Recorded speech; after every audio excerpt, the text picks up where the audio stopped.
슈올츠를 차지하겠다는 고성희의 눈빛은 은호를 향한 모성의 빛보다 훨씬 더 차갑고 단단했어요.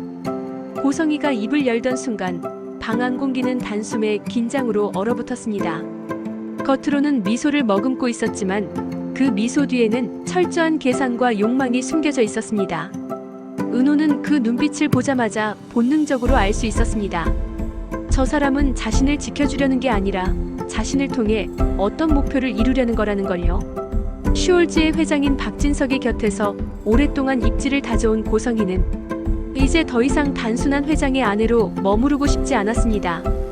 그는 회장의 배우자가 아니라 권력을 직접 쥐고 흔드는 존재가 되고 싶었고, 은호의 존재는 그 야망을 실현시킬 수 있는 강력한 도구였습니다. 박성재는 그 자리에 앉아있는 것만으로도 복잡한 감정에 휩싸였습니다. 그는 본부장으로서 회사의 무게를 지고 있었지만 한 사람의 남자로서는 은호를 진심으로 좋아하고 있었습니다. 그러나 고성희가 은호의 존재를 입 밖으로 꺼내는 순간 그 진심마저 흔들릴 위기에 처했습니다. 은호가 고성희의 친딸이라는 사실이 알려지면 성재의 감정은 언제든지 계산된 관계라는 오해로 뒤바뀔 수 있었습니다. 그럼에도 불구하고 성재는 흔들리지 않으려 애썼습니다. 그는 눈빛으로 은호에게 말했습니다. 난 널 이용하지 않아. 난 널 지키고 싶어. 하지만 은호는 그 눈빛조차 고통스럽게 느껴졌습니다. 누군가 자신을 위해 모든 걸 감당하겠다는 그 의지가 오히려 무거운 짐으로 다가왔기 때문입니다. 지혁은 또 다른 혼란에 빠져 있었습니다. 그는 최근 들어서야 은호를 향한 자신의 마음을 자각했습니다. 예전에는 단순히 친근한 인연 중 하나로 여겼는데 은호가 성재와 가까워지는 모습을 보면서 비로소 깨달았습니다. 나는 이 사람을 좋아하고 있었구나. 하지만 그 깨달음은 달콤하기보다 쓰라렸습니다. 늦게 알아차린 감정은 늘 후회를 동반했고 지금은 더 늦기 전에 다가가야 한다는 초조함이 지역을 올감했습니다. 그러나 고성희가 끼어든 순간 그 초조함은 더 복잡한 질투로 변했습니다. 은호가 성재에게 끌리고 있다는 사실도 견디기 힘든데 이제는 고성희라는 강력한 인물이 딸이라는 이름으로 은호를 차지하려 하고 있었습니다. 지역은 그 광경을 보며 속으로 이를 악물었습니다. 은호가 저 안에 갇히게 둘 수는 없어. 저건 모성이 아니라 욕망이야. 은호는 점점 더 숨이 막혔습니다. 고성희의 미소는 자꾸만 다가왔고 그 다가옴은 다정한 위로가 아니라 보이지 않는 목줄처럼 느껴졌습니다. 그녀가 내뱉는 말 하나하나는 달콤했지만 그 달콤함 속에 감춰진 독을 은호는 감지했습니다. 내가 내 딸이니 내가 지켜줄게. 그 말은 겉으로는 보호의 약속이지만 은호에겐 자유를 빼앗는 선고처럼 들렸습니다. 은호는 속으로 수없이 중얼거렸습니다.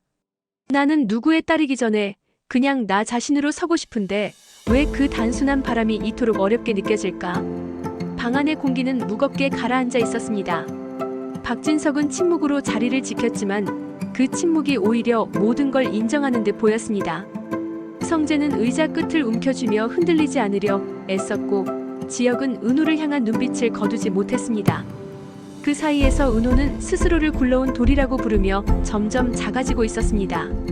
박성재는 겉으로는 차분한 본부장의 모습을 유지했지만 속은 점점 복잡해지고 있었습니다. 그는 누구보다 은호를 진심으로 아꼈습니다. 하지만 고성희가 은호를 내세워 슈올츠를 장악하려는 의도를 드러내자 그의 마음은 무겁게 흔들렸습니다. 성재에게 은호는 회사와 권력, 재단과 후계 다툼의 중심에 놓여있는 인물이 아니라 그저 한 사람으로서 소중한 존재였습니다. 그러나 세상은 그렇게 보지 않았습니다. 임원들과 직원들은 이미 속으로 수군거렸습니다. 은호가 이사장의 딸이라니 결국 본부장과 가까워진 건 우연이 아닐 거야. 이런 말들이 은호를 향한 성재의 진심마저 의심하게 만들었습니다. 그는 그 의심을 잠재우고 싶었지만 아무리 부정해도 사람들의 시선은 변하지 않았습니다. 은호 역시 그 시선의 무게를 견뎌야 했습니다. 자신이 원하지 않은 자리에 서 있는 기분은 괴로웠습니다. 어디를 가든 고성희의 이름이 따라붙었고 사람들이 은호를 바라보는 눈빛은 동정과 경계가 뒤섞여 있었습니다. 어떤 이는 속삭였습니다. 저 사람은 단순한 딸이 아니라 결국 회사를 위한 카드야. 은호는 그 말이 사실이 아니라는 걸 알고 있었지만 동시에 자신이 그 카드처럼 느껴지는 순간도 있었습니다. 특히 성재가 곁에 다가올 때 은호는 고마움보다 죄책감이 앞섰습니다. 저 사람을 무너뜨리는 건 아닐까? 내가 그의 자리를 흔드는 건 아닐까? 이런 불안은 성재의 손길조차 쉽게 잡지 못하게 했습니다. 지혁은 그 틈을 파고들고 싶었습니다. 하지만 그는 누구보다 늦게 출발한 사람이었습니다. 은호의 마음 한켠에 성재가 자리를 잡아가고 있다는 걸 알면서도 지혁은 쉽게 포기할 수 없었습니다. 그는 은호가 흔들릴 때마다 자신이 버팀목이 될 수 있다고 믿으려 했습니다. 그러나 은호는 지혁을 향해 솔직한 마음을 내놓지 않았습니다. 오히려 거리를 유지했고 그 거리는 지혁을 더 초조하게 만들었습니다. 지혁은 스스로를 다그쳤습니다. 내가 더 일찍 깨달았다면 지금은 달라졌을까? 그러나 그 물음은 답없는 후회일 뿐이었습니다. 이 모든 갈등을 지켜보는 고성희의 얼굴에는 여유가 묻어났습니다. 그녀는 은호가 두 남자 사이에서 흔들리고 있다는 걸 누구보다 빠르게 알아차렸습니다. 그리고 그 흔들림을 이용하려 했습니다. 성재도 내 편이야. 지혁도 널 지켜본다고 하잖아. 결국 너만 선택하면 돼. 고성희는 이렇게 말하며 은호를 선택의 기로에 몰아넣었습니다. 하지만 은호가 듣기엔 그 말이 오히려 함정 같았습니다. 선택을 강요받는 순간 진짜 마음은 더 숨고 싶어졌습니다. 은호는 혼잣말처럼 중얼거렸습니다. 왜 다들 내가 누굴 선택해야 한다고만 말할까? 나는 나를 선택할 자유는 없는 걸까? 박진석의 침묵도 은호에게는 무겁게 다가왔습니다. 그는 노골적으로 고성희를 막지 않았습니다. 마치 모든 것을 보고도 못 본 척하는 듯한 태도였습니다. 은호는 그 침묵 속에서 더욱 고립감을 느꼈습니다.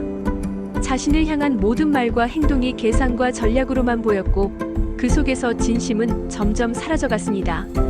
오직 성재의 눈빛만이 흔들림 없는 따뜻함을 전했지만 그마저도 은호에게는 버거운 짐이었습니다. 세 사람의 감정은 얽히고 설켜 마치 풀 수 없는 매듭 같았습니다. 은호는 누구의 손도 쉽게 잡지 못한 채 스스로를 더 움츠리고 있었고 성재는 그 모습을 보며 더 강하게 다가가야 한다는 갈등에 사로잡혔습니다. 지혁은 여전히 늦게 찾아온 감정을 붙잡고 있었지만 동시에 은호를 향한 발걸음을 멈출 수도 없었습니다. 이 어긋난 감정의 흐름 속에서 고성희는 점점 더 집요해졌습니다. 그녀는 은호에게 다정한 척 다가와 귓가에 속삭였습니다. 넌 내 딸이야. 우리가 함께라면 어떤 것도 막을 수 없어. 그 말은 달콤하게 들렸지만 은호에게는 차갑게만 와닿았습니다. 은호는 그 순간 깨달았습니다. 고성희가 말하는 함께라는 단어는 동등한 관계가 아니었습니다. 그것은 소유와 통제의 다른 표현이었습니다. 내 딸이니 내 뜻대로 살아라. 그 말의 무게가 은호의 어깨를 짓눌렀습니다. 그는 속으로 울부짖었습니다. 나는 도구가 아니야. 누구의 그림자도 되고 싶지 않아. 그러나 입 밖으로 나오지 못한 말은 은호의 가슴 속에서만 맴돌며 더 깊은 상처를 남겼습니다. 성재는 고성희와 은호 사이에 흐르는 긴장감을 곧바로 알아챘습니다. 그는 은호를 지키기 위해 앞으로 한 발 내딛었지만 그 발걸음은 생각보다 더 무거웠습니다.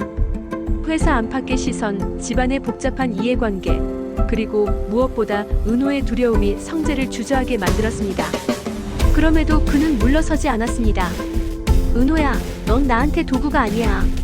나는 널 이용하지 않아. 그냥 너를 있는 그대로 좋아해. 그 말은 진심이었지만 은호는 고개를 숙였습니다. 그 말이 고마우면서도 동시에 더 큰 부담으로 다가왔기 때문입니다. 지혁은 멀리서 그 장면을 지켜보고 있었습니다. 그의 가슴 속에서는 복잡한 감정이 소용돌이쳤습니다. 은호가 성재를 향해 미묘하게 흔들리는 모습을 보자 그는 질투심을 느꼈습니다. 하지만 그와 동시에 은호가 고성희의 집착에 흔들리는 걸 보며 안쓰러움도 느꼈습니다. 그 두 감정은 서로 모순되었지만 지혁은 멈출 수 없었습니다. 그는 스스로에게 다짐했습니다. 늦었어도 상관없어. 나는 이제라도 은호 곁에 서야 해. 하지만 그 다짐은 늘 불안과 두려움으로 가득 차 있었습니다. 은호의 마음은 점점 무너져 갔습니다. 누구도 그의 진심을 물어봐 주지 않았습니다. 성재는 사랑을 말했고 지혁은 후회를 말했으며 고성희는 집착을 말했습니다. 하지만 은호 자신은 단 한 번도 자신의 이야기를 할 기회를 얻지 못했습니다. 그는 거울을 보며 스스로에게 물었습니다. 나는 무엇을 원하지? 나는 어디에 서고 싶지? 그러나 대답은 나오지 않았습니다. 오직 피곤한 얼굴과 흔들리는 눈빛만이 되돌아올 뿐이었습니다. 그 무렵 회사 안에서도 소문은 점점 더 커졌습니다. 은호가 고성희의 딸이라는 사실은 이미 임원들의 술자리에서 직원들의 뒷담화 속에서 오르내렸습니다. 어떤 이는 이제 본부장과의 관계가 더 확실해지는 거 아니야? 라고 했고, 다른 이는 역시 다 계산된 거였지라고 말했습니다. 은호는 그 소문이 귀에 들어올 때마다 가슴이 무너졌습니다. 자신이 의도한 게 아닌데도 모든 게 계산과 욕망으로만 해석되고 있었습니다. 그는 마음속으로 외쳤습니다. 내가 선택한 게 아닌데 왜 모두 내가 꾸민 일처럼 말하는 거야? 그 억울함은 깊은 외로움으로 변했습니다. 결국 은호는 결단의 기로에 섰습니다. 더는 도망치거나 침묵으로 시간을 보내서는 안 된다는 사실을 본능적으로 알았기 때문입니다. 그는 자신을 둘러싼 시선과 계산, 집착과 오해를 끝내고 싶었습니다. 하지만 그 길은 결코 단순하지 않았습니다. 어느 쪽으로 발걸음을 옮기든 누군가는 상처받고 누군가는 분노할 것이 뻔했으니까요. 그럼에도 불구하고 은호는 마음속에서 작게나마 울려 퍼지는 목소리를 따라가기로 했습니다. 이제는 내가 내 이야기를 해야 해. 더는 누구의 이름 뒤에 숨지 않겠어. 첫 번째로 은호가 한 일은 스스로를 정리하는 것이었습니다. 그는 방 안에 앉아 작은 공책을 펼쳐두고 그동안 말하지 못했던 마음을 글로 옮겼습니다. 나는 누구의 도구가 아니다. 나는 누군가의 딸이라는 사실보다 나 자신으로서 살아야 한다. 그 문장은 삐뚤빼뚤했지만 오랜 시간 눌러왔던 감정을 터뜨리는 시작이었습니다.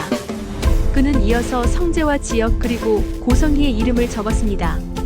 각 이름 옆에는 느끼는 감정을 솔직하게 기록했습니다. 성재에게는 고마움과 부담이 함께했고 지역에게는 아쉬움과 혼란이 있었으며 고성희에게는 애정 대신 두려움이 자리 잡고 있었습니다. 그 글을 다 쓰고 나서야 은호는 한동안 숨을 고를 수 있었습니다. 그 다음 날 은호는 작게 움직이기 시작했습니다. 성재가 다가와도 예전처럼 침묵하지 않고 짧게라도 속내를 털어놓았습니다. 성재 본부장님, 저는 아직 제 마음이 정리가 안 됐어요. 하지만 최소한 제 목소리를 내고 싶어요. 성재는 놀라면서도 미소 지었습니다. 그것이 은호가 처음으로 자기 의지를 드러낸 순간이었기 때문입니다. 지역에게도 은호는 솔직하게 말했습니다. 예전에는 내 마음을 잘 몰랐고 지금은 내가 나를 향해 있다는 걸 느껴. 하지만 난 아직 누구에게도 기대고 싶지 않아. 그 말은 지역의 마음을 아프게 했지만 동시에 은호의 진심이 담긴 대답이었습니다. 고성희와의 대면은 가장 힘들었습니다. 은호는 그녀를 마주보며 차분하게 말했습니다. 당신이 저를 딸이라고 부르는 건 알겠어요. 하지만 저는 제 인생을 제가 선택하고 싶습니다. 그 말에 고성희의 얼굴은 단단하게 굳었습니다. 처음에는 웃음을 유지하려 했지만 곧 차갑게 갈라진 표정이 드러났습니다. 내가 무슨 선택을 하든 결국 넌 내 딸이야. 그 사실은 바뀌지 않아. 고성희의 목소리는 단호했지만 은호는 그 목소리에 처음으로 지지 않았습니다. 마음속에서 떨림이 있었지만 동시에 이상한 해방감을 느꼈습니다. 그래, 이제야 내가 내 말을 했구나. 이 작은 움직임은 은호에게 큰 변화를 가져왔습니다. 그는 더 이상 방 안에만 숨어있지 않았습니다. 직장에서 동료들의 시선을 마주했고 재단의 소문을 피하지 않았습니다. 오히려 정면으로 대답했습니다. 저는 누구의 카드가 아닙니다. 제자리에서 제 역할을 하고 싶습니다. 그 목소리는 완벽하지 않았지만 사람들은 그 목소리를 기억했습니다. 일부는 여전히 은호를 의심했지만 또 다른 이들은 오히려 그의 용기를 인정하기 시작했습니다. 성재는 그 모습을 보며 오히려 더 은호를 지지하게 되었습니다. 그는 속으로 중얼거렸습니다. 이 사람은 나보다 더 강하구나. 내가 지켜주려 했지만 사실은 스스로 일어설 수 있는 사람이었구나. 지역도 마찬가지였습니다. 은호의 단호한 태도는 자신에게 큰 울림을 주었습니다. 그는 늦게 깨달았지만 이제라도 은호 곁에서 진심을 다해야겠다고 다짐했습니다. 고성희는 쉽게 물러서지 않았습니다. 은호의 저항은 곧 자신의 권력에 대한 도전이었기 때문입니다. 그러나 은호의 눈빛은 이전과 달랐습니다. 더 이상 흔들리지 않고 누군가의 그림자에 가려지지 않았습니다. 그 눈빛은 앞으로의 모든 갈등을 예고했지만 동시에 은호가 이제는 도망치지 않을 것이라는 증거이기도 했습니다. 마침내 은호는 자신에게 다짐했습니다. 나는 더 이상 누구의 그림자가 아니다. 나는 누구의 소유도 아니다. 나는 나로서 살아가겠다. 그 다짐은 아직 작았지만 앞으로 다가올 폭풍을 견디게 할 힘이었습니다. 고성이의 욕망은 무너질 듯 흔들렸지만 쉽게 사라지지는 않았습니다. 그러나 분명한 건 이제 은호는 더 이상 휘둘리는 존재가 아니라는 사실이었습니다. KBS 드라마 화려한 날들은 매주 토요일과 일요일 저녁 8시에 방영됩니다. 오늘도 재밌게 보셨다면 좋아요와 구독을 누르시고 댓글로 다양한 이야기 남겨주세요. 감사합니다.